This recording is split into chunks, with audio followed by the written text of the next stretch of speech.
그런데 여기서 간과하지 말아야 할 것이 갑상선 질환일 때의 주요 치료 방법이 바로 이 양약이라는 거지 근본 치료는 아니라는 말입니다. 면역세포의 80%가 바로 에 있습니다. 안녕하세요. 오민지 원장입니다.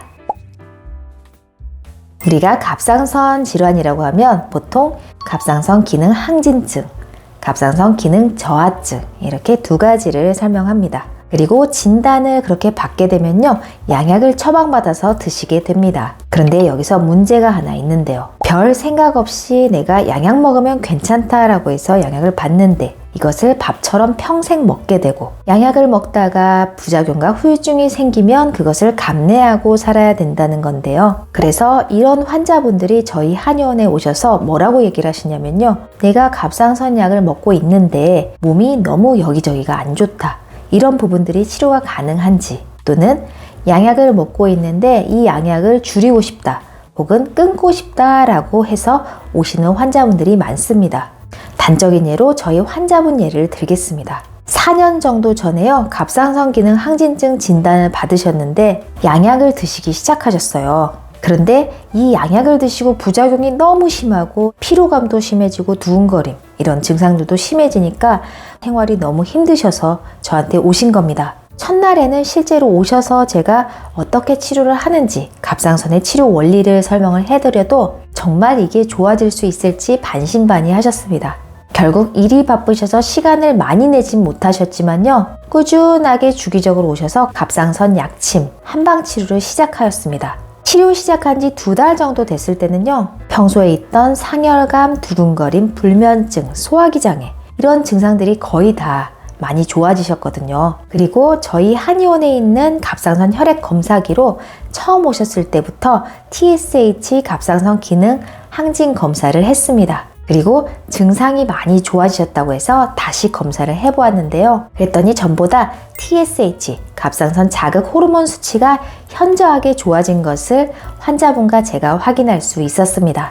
갑상선 질환의 치료 방법은요, 갑상선 저하증일 때는 신지로이드, 그리고 항진증일 때는 메티마졸이 맞습니다. 그런데 여기서 간과하지 말아야 할 것이 갑상선 질환일 때의 주요 치료 방법이 바로 이 양약이라는 거지, 갑상선 질환일 때 이 양약만 잘 먹으면 다 된다, 아무 문제 없다라는 것이 절대로 아닙니다. 갑상선 수치가 지금 당장 너무 높아서 낮춰야 된다거나 아니면 너무 많이 떨어져서 올려야 된다고 할 때는요, 일단 양약으로 조절을 합니다. 그리고 그 양약으로 조절하시는 것은 수치, 그리고 증상에 대한 대증요법입니다. 근본 치료는 아니라는 말입니다. 정상 범위에 유지가 돼야 되는 이 갑상선 수치가 왜 갑자기 높아졌는지, 낮아졌는지 이 원인에 대해서 알고 원인을 치료하는 것이 바로 근본 치료입니다. 몸에는 호르몬을 분비하는 여러 가지 내분비선이 있는데요. 갑상선은 바로 그 여러 가지 내분비선 중에 하나입니다. 몸에서 어떤 특정 호르몬이 필요하다라는 신호를 보내면 갑상선에서는 그 신호를 받아서 그 특정 호르몬을 분비시킬 수 있도록 조절을 합니다. 그래서 갑상선 호르몬이 많이 분비가 된다면 몸의 전체적인 문제도 같이 봐야 된다는 거죠. 몸에서는 갑상선 호르몬을 정상적으로 요구해야 되는 게 정상인데요. 너무 많이 요구하는 것 또는 너무 적게 요구하는 것, 이 모든 것이 균형 항상성이 깨진 겁니다. 우리 몸에서 항상성 균형을 맞추는 것은요, 자율신경계, 교감신경, 부교감신경입니다.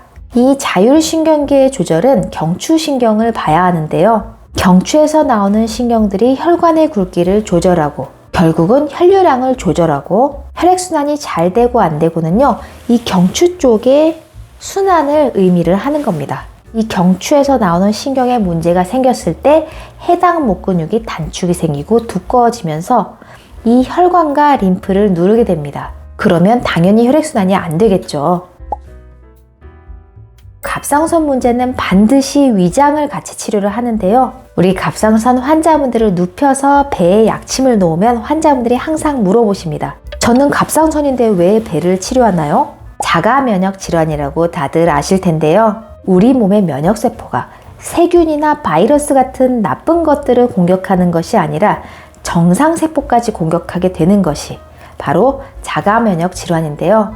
우리가 잘 아는 류마티스, 아토피, 궤양성 대장염, 그리고 갑상선 질환도 자가면역 질환입니다. 결국 면역세포가 갑상선 세포를 공격해서 갑상선 세포의 호르몬 분비에 문제가 생기는 것이 바로 이 갑상선 질환입니다. 이 면역세포가 결국은 장의 문제인데요. 면역세포의 80%가 바로 장 점막에 있습니다. 장이 건강하면 면역세포도 건강하고, 장이 건강하지 않으면 이 면역세포가 제대로 기능을 못하게 됩니다.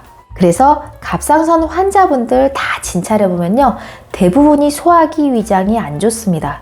그래서 저는 갑상선 환자분들이 오시면 일단 복부를 치료해서 장 건강을 신경을 쓰고요, 소화기 순환 전체적으로 다 풀어주고 독소를 해독시킵니다. 그리고 추나요법으로 경추를 바르게 교정을 해주고 순환을 시킵니다. 갑상선 안 좋으신 분들은 반드시 소화기관 체크해 보시고요. 그리고 상체 쪽의 순환도 잘 되는지 경추 쪽의 순환 꼭 체크해 주시고요. 음식도 위장에 좋은 건강한 음식으로 드셔보시고요. 목 근육도 스스로 운동이나 스트레칭 같은 걸로 바르게 해주려고 노력을 하신다면 현재보다 훨씬 우리 갑상선 질환을 예방하실 수 있겠습니다. 이번 영상도 도움이 되셨나요?